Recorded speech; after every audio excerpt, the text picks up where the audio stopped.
His sister passed away today. Oh, I'm sorry to hear that. Betty and Anita. She was beautiful.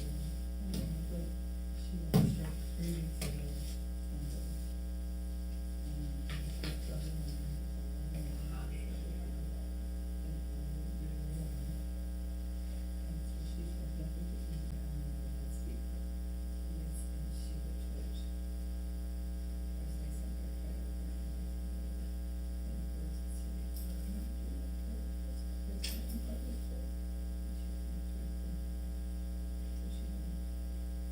I heard that Lauren Lee passed away. Right? Who? I heard Lauren Lee passed away. Lauren Lee? Yeah, God knows. Last spring or something? Sorry to hear that. From COVID, yeah. Is that COVID? Well, he was one of our, well, he's huge in Buchanan County for the whole ATV thing and all that. Yeah, I read that. I think you're right. But yeah, it might even been longer than that.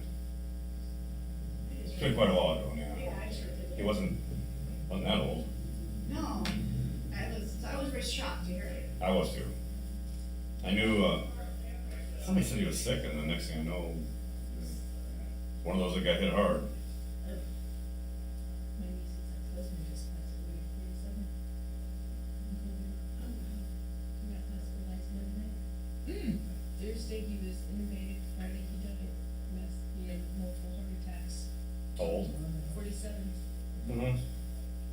I think he lives in New Mexico, and their son, who's blind, he was just devastated, he didn't get to the hospital in time.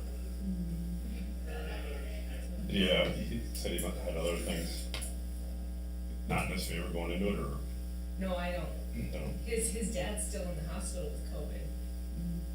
But their son, he's a senior, I think, this year. He was born, like 1 pound. Oh, my. And his long term is he's blind, but other than that, he's really good. But Hector's sister couldn't get him to the hospital before his dad passed away. So he's just a basket case, so Tricia left Vegas to drive to, New Mexico. Yeah. So does the ATV club have any ground that you guys do trails on or anything like No. that? Not yet. I think Lauren he had some deep plans. I don't know who's kind of taking over his reins, but I know they had a lot of big plans to start something either with the county or, Is that Buchanan County, right? yeah. I should have looked at it. Good morning, Dave. Sorry. No, Getting a little nervous. I would always let you know I'm not gonna make it. Well, it's a Tuesday versus a Monday, so it's not normal, and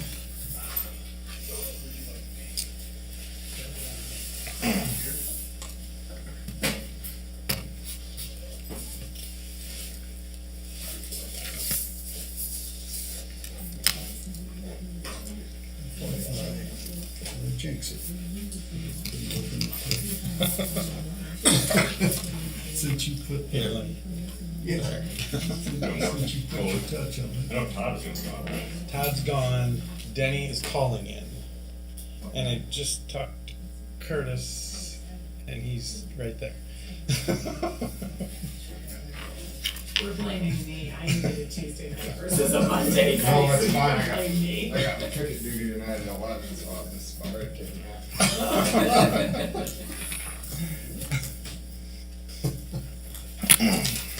Sorry.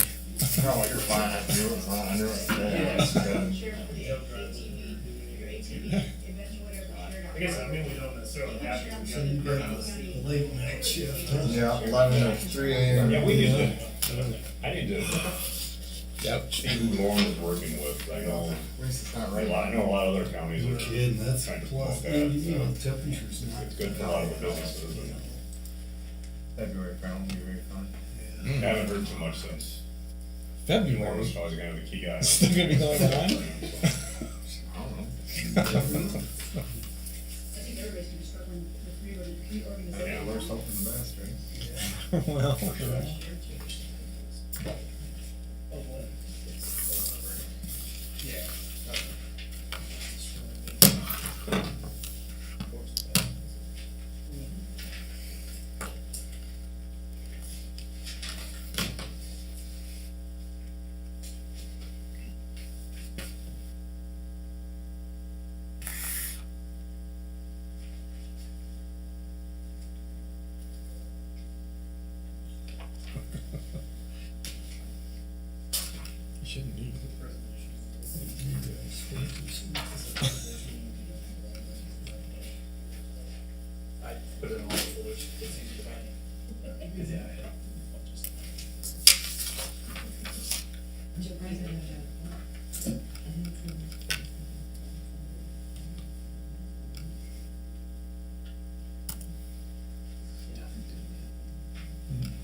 didn't you?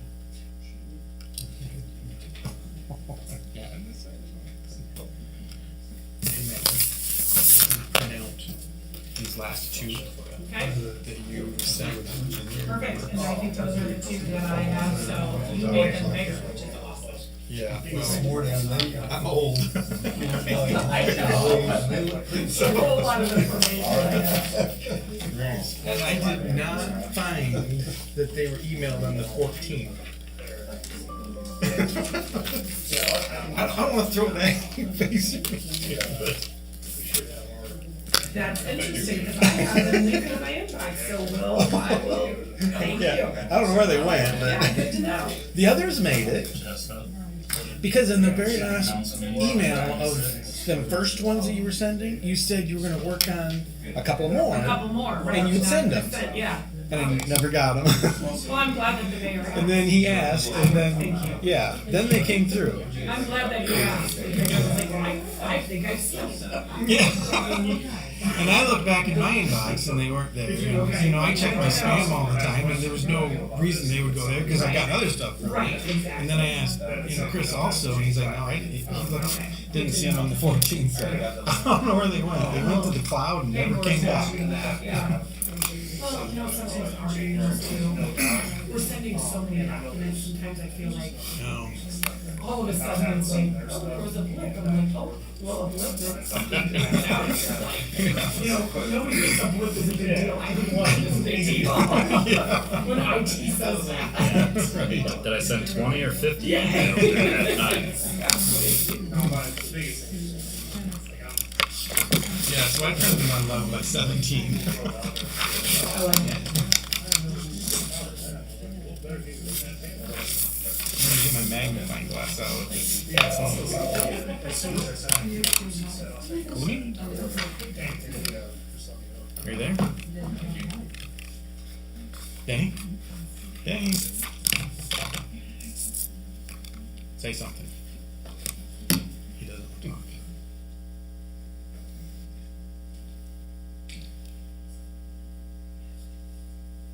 Why isn't he talking?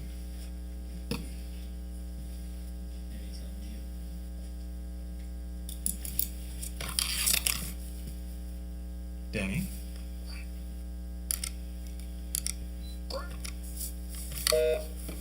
Oh crap.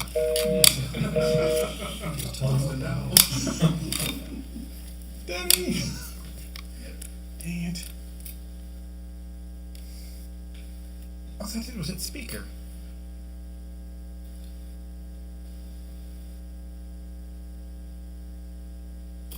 You know what his number is? You know what his phone number is?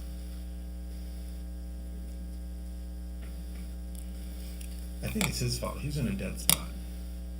You want his number? He got it. 560 920 123.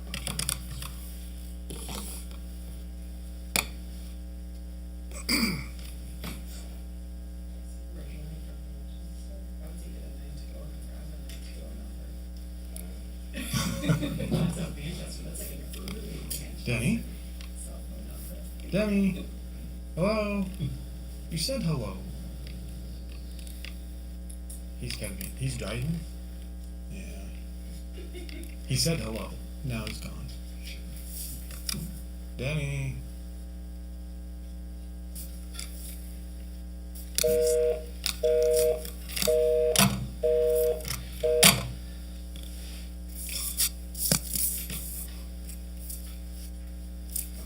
Had him.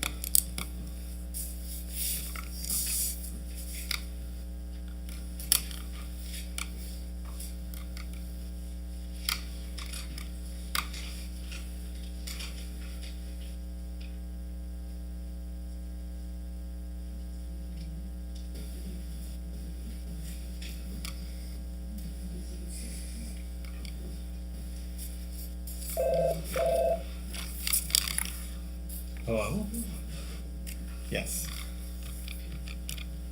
Are you there? Yep. Okay, alright. Okay. They fade in and out, we'll see. I had you earlier when you said hello, and that's all I got. Yeah. So- Yeah. Okay. All right, I think we're about ready to start. Okay. All right.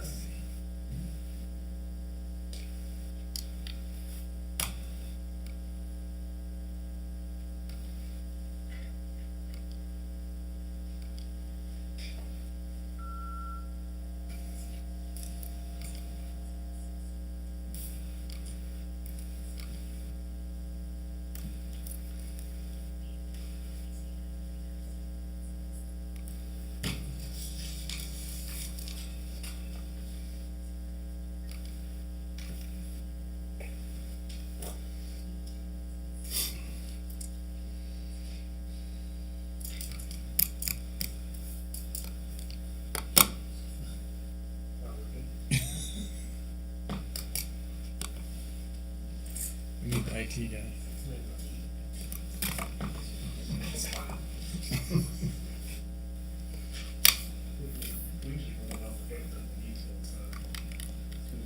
Last time he came up here and No signal.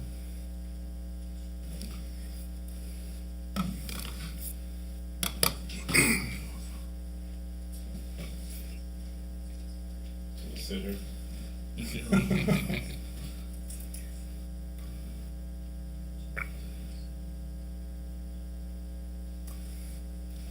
Technical difficulties, Denny.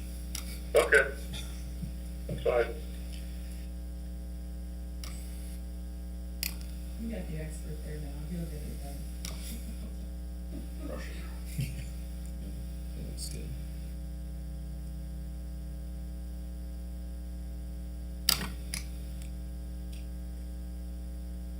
That's a Wi-Fi.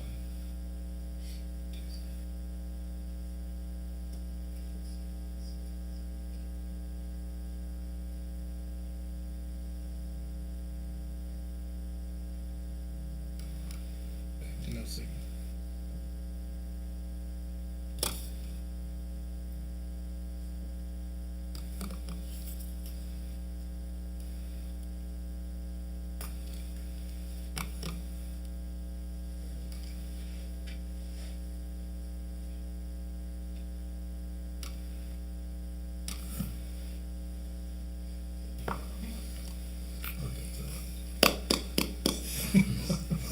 Don't touch it.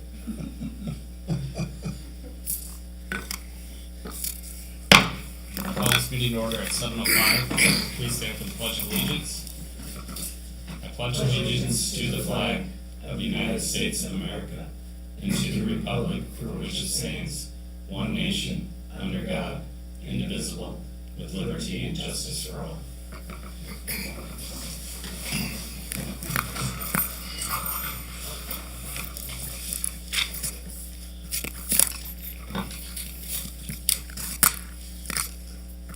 If you could put your mics on. Could the clerk please call a roll of the council? Denny Bell, Here. David Bishop, Here. Curtis Shares, Here. Craig Wright, Yeah. Todd Rolfs. And we just make a note that Denny's joining us by phone tonight. Do we have a motion to approve the agenda? So moved. Second. Any discussion? All those in favor signify by saying aye. Aye. Aye. All those opposed signify by saying no. Motion passes. We'll turn it over to McClure. Give us an update on wastewater treatment plant and the plans. Yeah, if you go up to the podium so we can pick it up on the microphone for the camera. So, just to introduce myself to you guys, I know Alex Potter has been here to talk to you guys on all the other occasions, but my name's Austin Wolf. I've been the lead design engineer for McClure on your wastewater treatment plant project. Alex is actually out of the state, so he asked us to come and kind of give you guys an update on where things are and where we're moving. So, just going through this slideshow really quick, if we go to the next one, just give a quick recap of how we got to kind of where we are right now.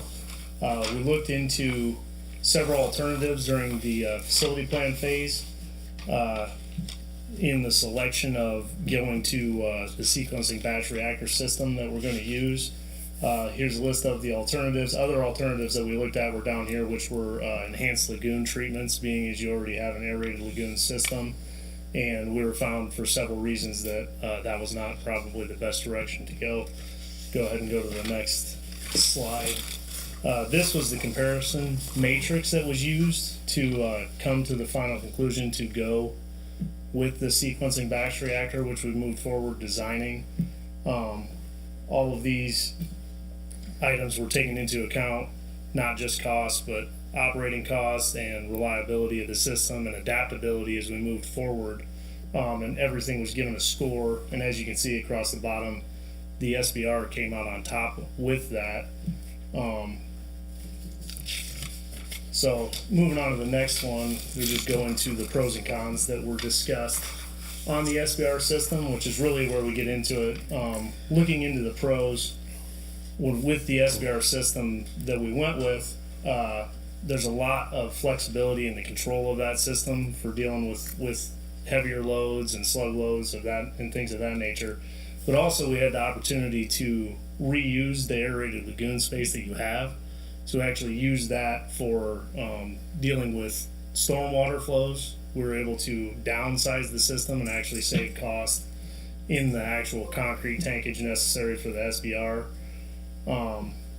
The other one that kind of comes to mind that I'd like to bring up is that last one with the biological nutrient removal. Your current system couldn't meet ammonia and E. coli limits, which other systems can do if you were to go with an enhanced lagoon system.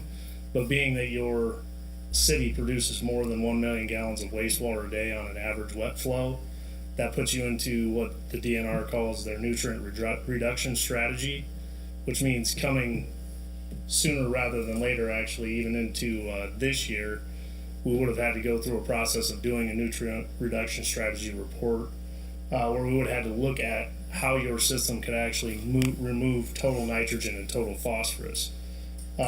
Those enhanced lagoon systems aren't necessarily set up to do that, so had we gone that route, there would have been a near future situation where we may have had to do another upgrade to deal with nutrients. This SBR is an activated sludge system, which actually allows you to accomplish that biological nutrient removal now. So this system shouldn't have to be upgraded drastically to meet any new nitrogen or phosphorus limits. Possibly for the phosphorus, maybe chemical addition in the future 10, 15 years out. But as far as nitrogen is concerned, it should be able to deal with that the way it's set up day one, which kind of makes this, I always like to call it like a 40-year asset instead of that normal 20-year asset. You're looking at something where you're spending this kind of money. And I know, with projects like this, it is a large investment. You want to make sure you're getting as many years out of it as you can.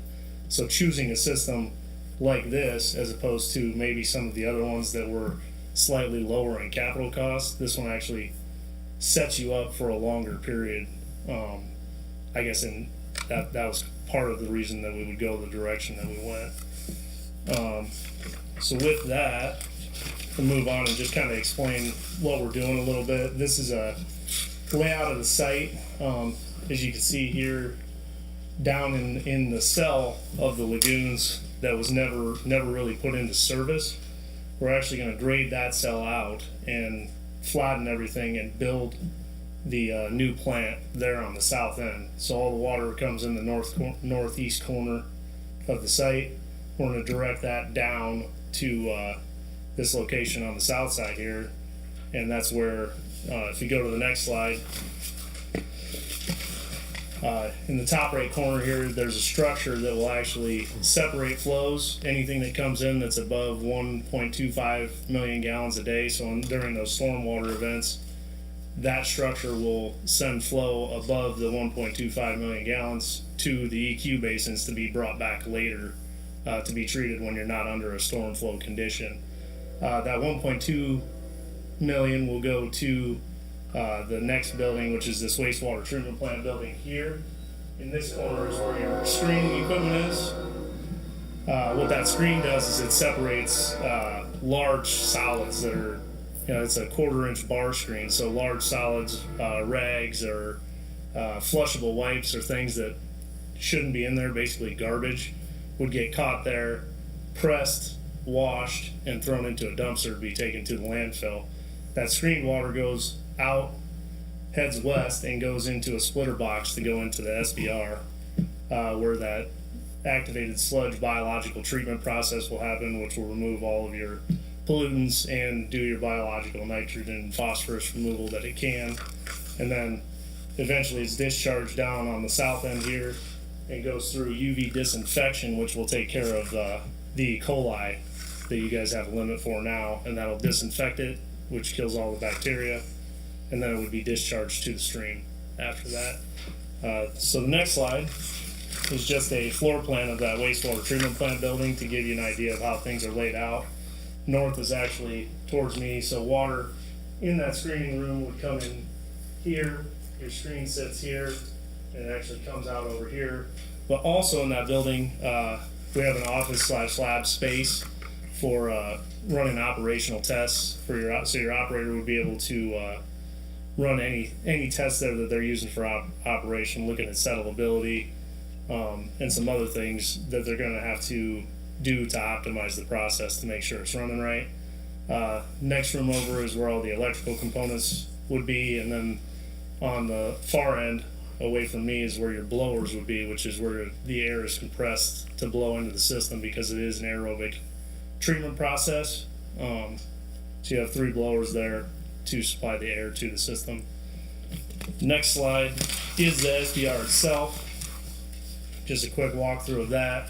This specific system is a fluidine ISAM system. We actually went with your operations staff and looked at several different systems to see which ones, pros and cons of different SBR layouts. We also did that with the screening equipment and the ultraviolet disinfection equipment.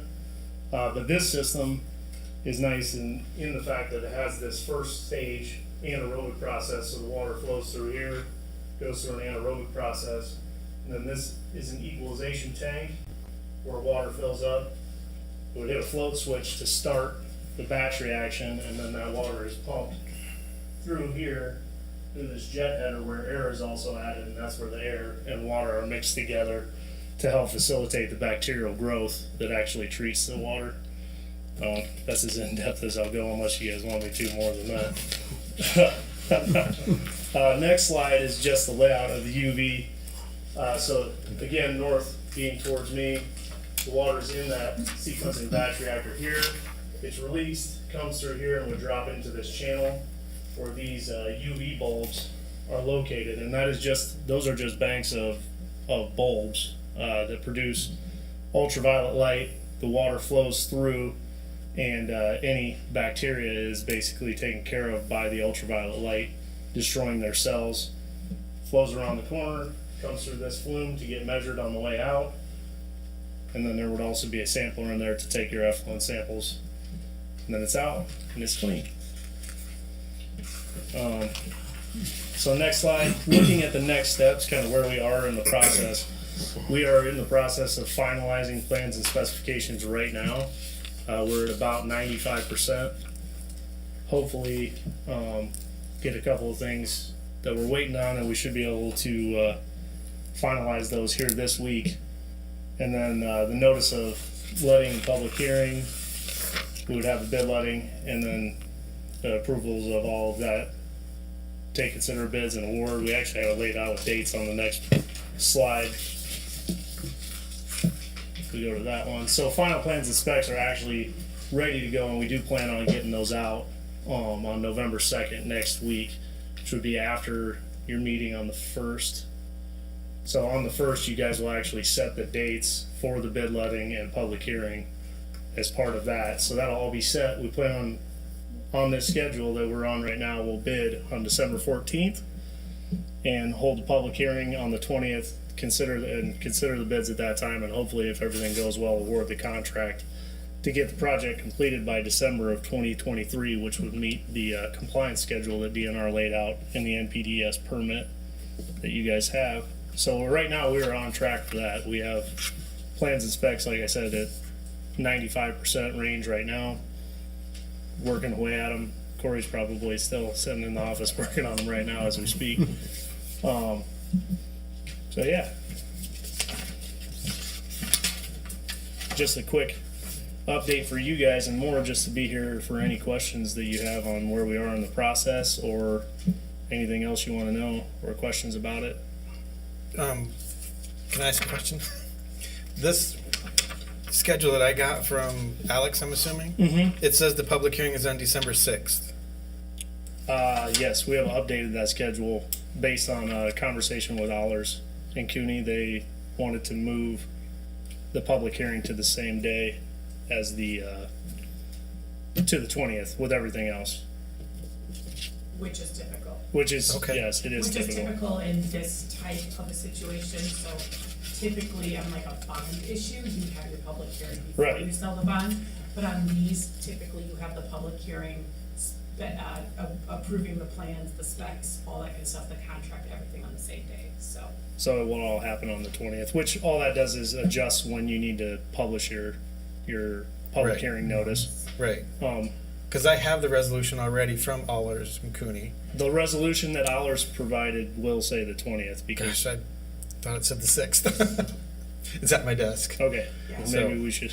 I'll make a note of that as well. Yeah, because we did have that conversation. We updated everything Okay. on our schedule for the 20th also. Okay. And we're setting that next Monday. Yes. For the 20th of December. Yes. As well as it should be a resolution that set the bid date for the 14th also, I believe. Or does it just set the? No, it's just the public hearing. I don't know. I don't know if it says in there the 14th for the bid letting. Okay. I'm not sure. I'd have to read it again. I have a note here on the public hearing. Yeah, it's on my desk.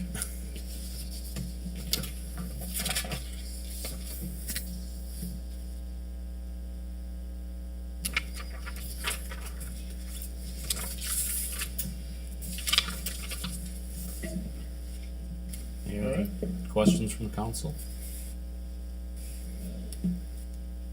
All right, All right. Well, thank you guys. thank you.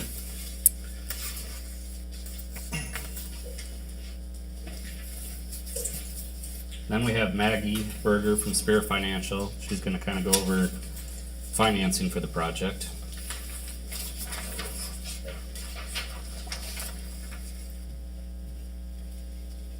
Good evening, everyone. I believe Coley has made them extra big and large for you.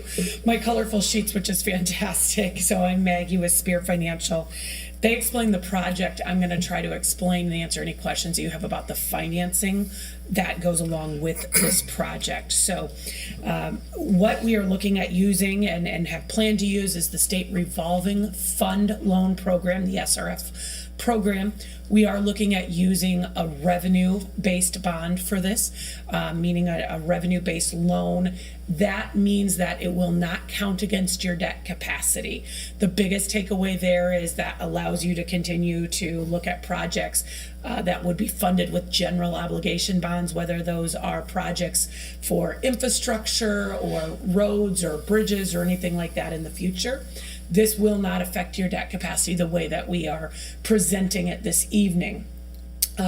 What we have in front of you is a couple of different views. In this first view, just a little bit more about the SRF program. We must look at the revenues of the system minus the expenses of the system.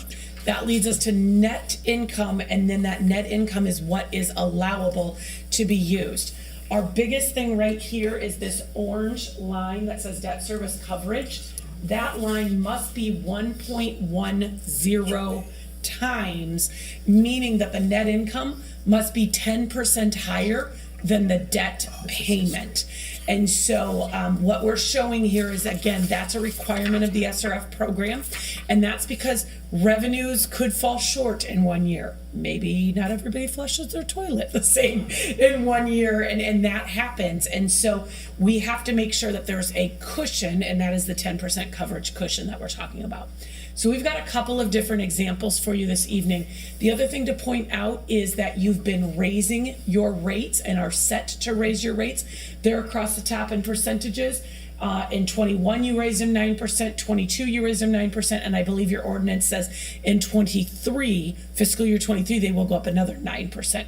So we have figured that in, and that is showing us where our sewer charges are getting higher. The other takeaway is you have planned and done rate increases so that you could pay for the planning and design cost, which are estimated about $800,000 with cash on hand. And what that means is that's not financing that we figured in. So as it stands today, we're figuring a loan size of $9,279,000, meaning that total all-in cost is probably just over $10 million. That includes contingency, that includes a whole lot of things that may lessen as we get the bids, but we are, being a little conservative there. I would assume the contingency on a project this size is fairly large. Whether or not you use all of that contingency as the project goes on, the SRF loan program is good in the fact that it's a drawdown loan, meaning you only will draw what you need. So if you have extra cash by the time you finish up that project 2 years down the road, you'll be able to use that cash as well before you start making those, we'll say, heavy load payments. So this first proposal, again, all talking points, pros and cons of them, but this implements no further rate increases other than about 2% every few years. But it does, after we get through that fiscal year 23 rate increase of 9%, this takes a $24 per month user fee approach. And so that's one option, that if you raised your user fee, if you implemented, I should say, a user fee that is $24 per month per account, it will generate about $300,000, just about $298,000, based on the number of accounts that you have, which is around 1,035 right now. Your debt payment, as you can see, is right here in this green section. And when we get over here, and I've drawn the arrow, it's about $570,000 a year. If you do level debt payments, meaning that we just start off and we just start making all the payments and they're about the same every single year. They're going to be about $567,000. That's a level debt schedule. The first couple of years, you can see they're much smaller payments. You will only have to pay interest on the amount that you've borrowed to date. So every June and December 1, you will have to make an interest payment. It will only be on the amount that you've borrowed so far. It is at that 2% interest rate, which is the SRF rate for a 20-year loan borrowing.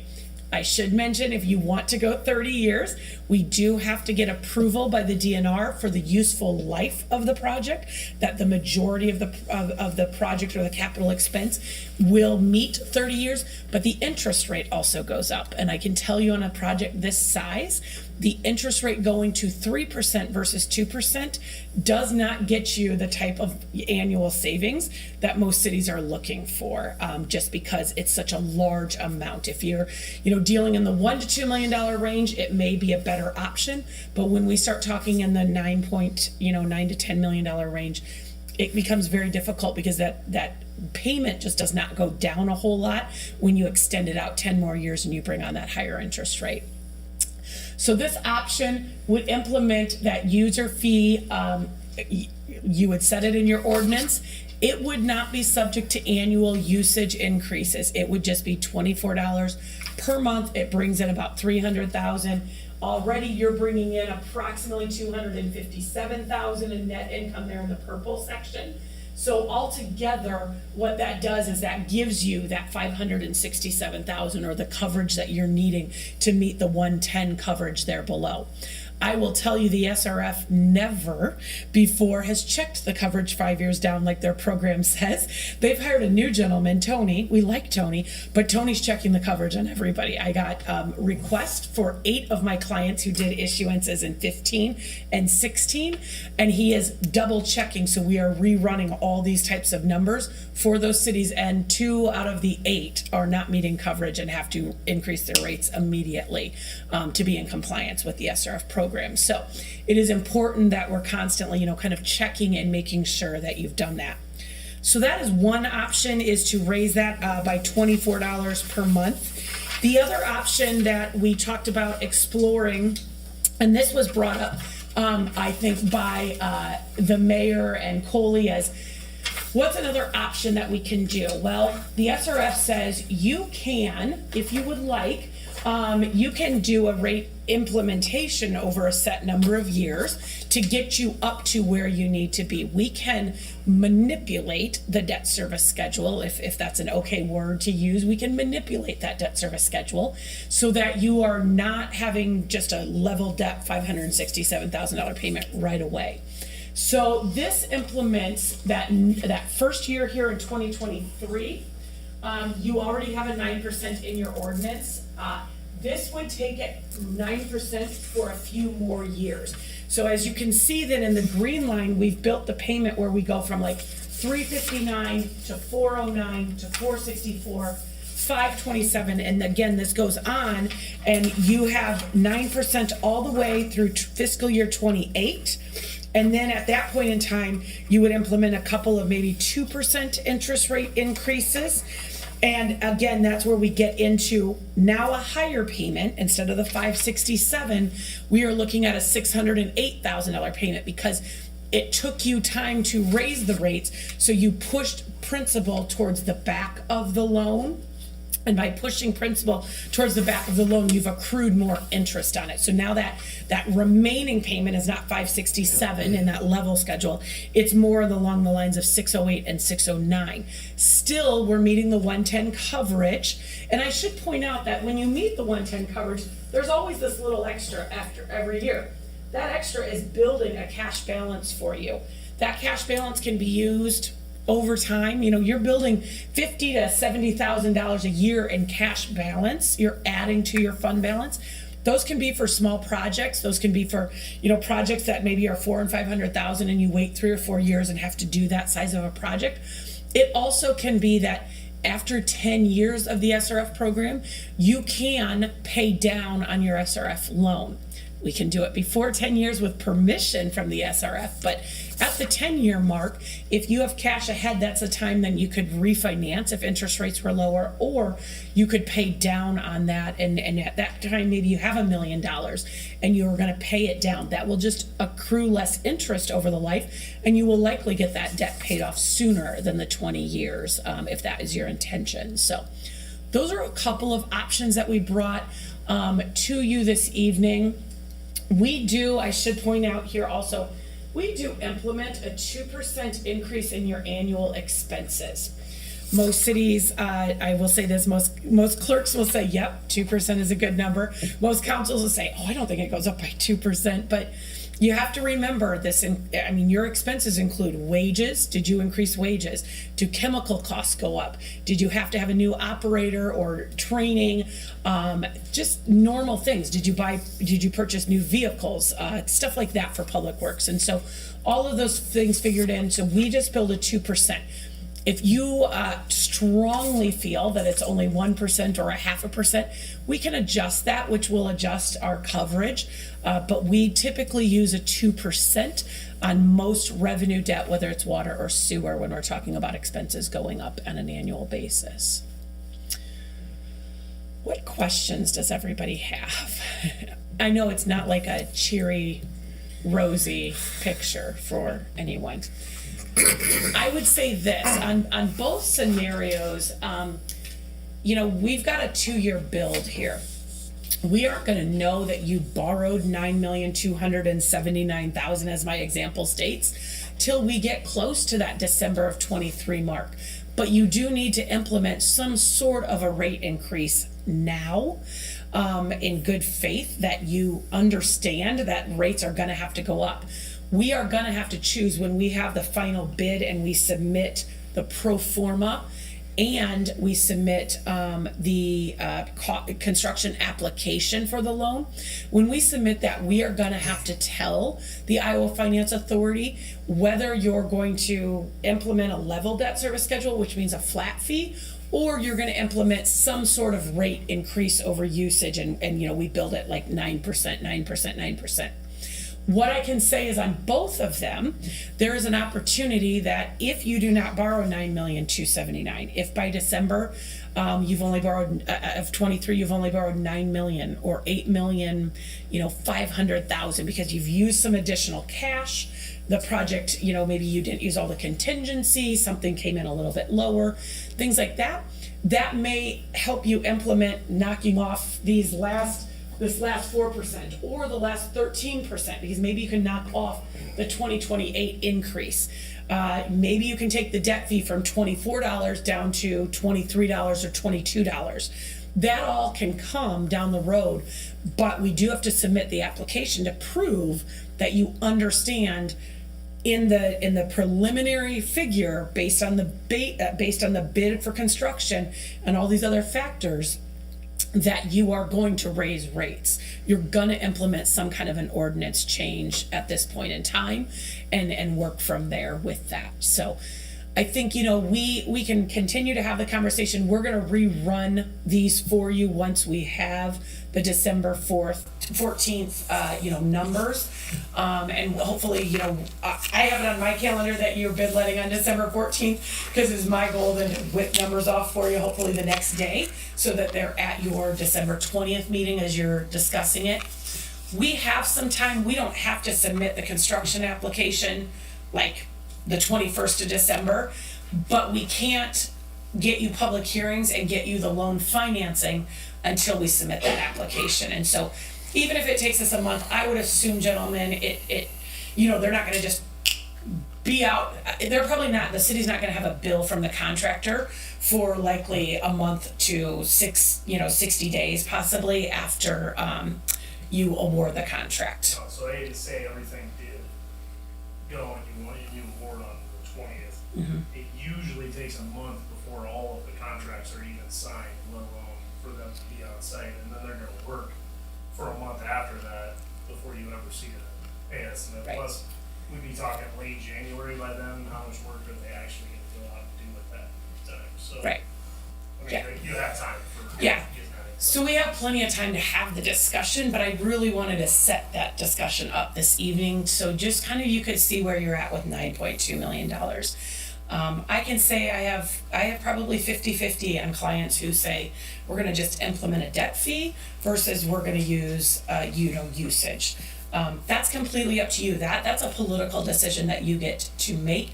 It can also be a combination of the two. So if you as a city council say, you know what, we're gonna implement $10 per month per account every year, then we'll set it at $10 and then we'll show you what the usage needs to be over and above that. And that's something that you can do. I see a lot of $10 fees out there, and not always does the $10 fee get you the full payment or even half the payment. It's just something that cities have said $10 is manageable.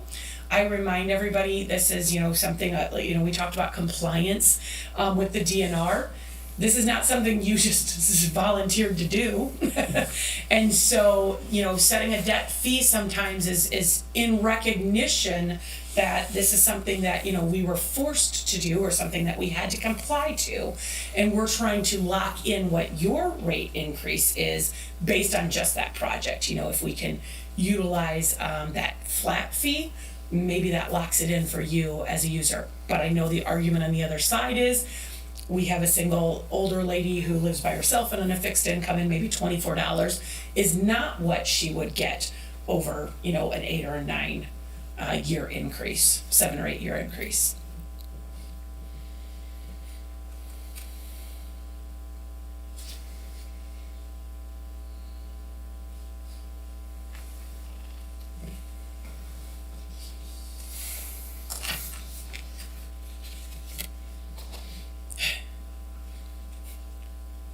I bring good news when I go to bond sales. I am the person they run out of town after an SRF discussion, so I know that. Yeah,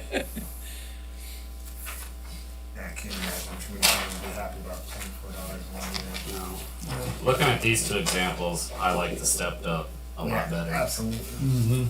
And our rates are a combination. There's a flat fee plus a usage fee. So if we just increase everything 9%, it kind of balances the two out anyway. And that's what we would be asking you to do. That's the other thing a lot of councils say, oh, do we have to raise that base, that minimum user fee and then, what the gallons pumped per after are. And we always say, yes, that 9% is across the board. So it's taking all of your different rate levels and increasing them 9%. And again, on that scenario, utilizing that over time, we're gonna be able to also monitor a little bit. Maybe you can get by with knocking off one of those 9% at the end. And that could come from not only a lower cost, but it could come from new housing or increased just revenues on its own. If you have new housing units, there's more people utilizing the system that really is functioning on its own and not adding a lot of cost to the system, so. Yeah, I'm really hoping this is a worst case scenario. I know McClure revised the cost estimates. A lot of wastewater treatment plants have been coming in over the engineer's estimate. They've been watching that very closely, and I think have a safe number for us. It's the goal, but I mean, as you guys have probably seen, construction costs over the past year have been pretty outrageous. The increases have been in the 20 to 30% range on a lot of stuff. We've tried to over the last year as this has been going on, reflect that in our estimates. Where we stand right now, today, we're still refining, but we're around 8.7, which is less than 9.2, which is good, but I just with the market, the way that it's been, I don't get excited to say one way or another. It feels like we've been conservative and tried to keep up with it, but. How many places build these? Like how many people did it? We've been, how many construction companies? It's hard to say. I mean, depending on being as close to Waterloo as you guys are, there's a good chance that you could get 4 or 5 bidders, easy, maybe even more. We've had quite a bit of interest. We've had contractors contacting us already, knowing that it's going to be coming, so we have interest in it. That said, depending on time of year and workloads, sometimes you only get 1 or 2. But your location's really good. I would expect to have a good competitive bid, hopefully, which knowing that too helps keep that price in range. Yeah, I've talked to a couple of contractors, and I know that there's some very strong interest in this project, so I'm hoping that shows up when we get the bids. Yeah, the more interested they are, the more they need some work, and the more of them that they know, because they all have a list of who has the plans and specs, so they know who has it. They have a general idea who they're bidding against, so. We'll know more of that in, say, a month, once it's been on the street. Once it gets out there after November 2nd, probably 3 weeks from there, we'll have a really good idea of what the interest level is. It'll take about that long for them to start calling, asking questions. They'll see who wants it, kind of deal. But I mean, we've got one for sure that's very, very interested in it. They're a good sized company. They do this work all over the state, so. One other thing I just thought of, when we were working through the design process, we eliminated the grit removal system. Yes. To try and save on costs. We figured that grit's like the heavier sand and stuff that's in the wastewater. And we got such a large pipe coming down there, our flows are moving at a low velocity, so a lot of that's gonna settle out in the pipe anyway, until we get a heavy rain, and then it's gonna flush through, and more than likely, it's gonna flush right through that grit system, and it's gonna end up in that anaerobic tank at the start of the process. So and that was pretty significant cost savings. That was around $500,000 at least, I think. But the way this treatment process is designed, that grit's gonna stay in that anaerobic tank, and it'll just be hauled out with the sludge and land applied on the field anyway, compared to separating the grit and taking it to landfill, so. And one of the bigger reasons to get rid of that is because it does fill up tanks, and it also eats at mechanical stuff, pumps and whatnot, but that tank removes the sludge with airlift pumps, which won't be bothered by that grit either, so. That was a definite cost savings. That's the other thing is, even with that cost savings, with the way the construction prices have gone, we're still, significantly more than what we had thought 2 years ago when we started talking about this, and that's just. And this December timeframe's probably best 2 months to bid a project, so that's in our favor. We'll know a lot more in 7 weeks exactly where we stand, but My goal is just to kind of run these numbers for you, so explain what you're seeing on the page, so that as soon as we have, like I said, some numbers in December, we'll rerun them. It's not that you have to make the decision for my purposes on the way you're gonna go that December 20th evening, but we just wanna kind of get the numbers in front of you as you're approving the contract, knowing what it may look like. And then we can work, and give it, you know, the mayor and Coley, and I can come back out here if I need to in December or January and then have a conversation about it, so. So you said that, the 9% goes off the minimum, makes the minimum raise too, so if your minimum's $50, it'd go up $4.50 or whatever, Correct, so yeah, so. not just usage. Right, so any tier that you have in your ordinance, whether there's a minimum charge and then there's this tier and that tier, it's 9% on all of those is the way that we're figuring that in, so. Which is what we've been doing. Which is what you've been doing, correct, so we took it from the same approach. And I will say, from the city hall staff's point of view, if we raise it $24 a month in 1 month, we may not have a city hall staff. It's everybody's best friends. Right. So, I mean, We make it ultimately, murder. you're getting to the same outcome, it's Yeah. just how you get to that different. outcome. There are two very different philosophies to get into that. It hurts outcome. less if it's over 5 years. Right, and with our increase next year, that'll be 7 years in a row that we've raised our sewer rates 9%. Oh, So so people should be used to it. People are kinda used to that. And this last 2 years, we froze the water rates, so they didn't go up. Hopefully that'll help a little bit.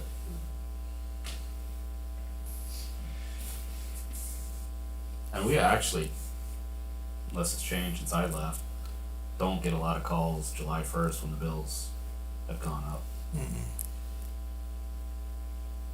I think that's a lot more manageable than $20 all at once.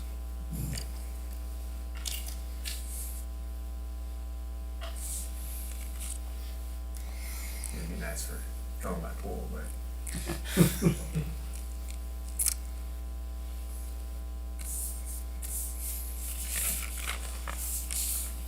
Any other questions for Austin or Maggie?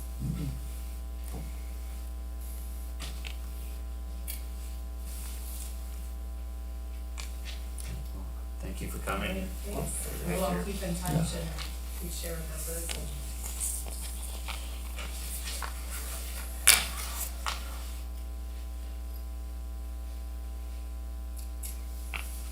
Well, if there's nothing else, then I would ask for a motion to adjourn. Second. Any discussion? All those in favor signify by saying aye. Aye. All those opposed signify by saying no. We're adjourned at 7:44 PM. Thanks everyone for the special meeting. Thanks, Denny. Thank you. Glad you made it. Nice to meet you. Have a good trip. Safe. Thank you.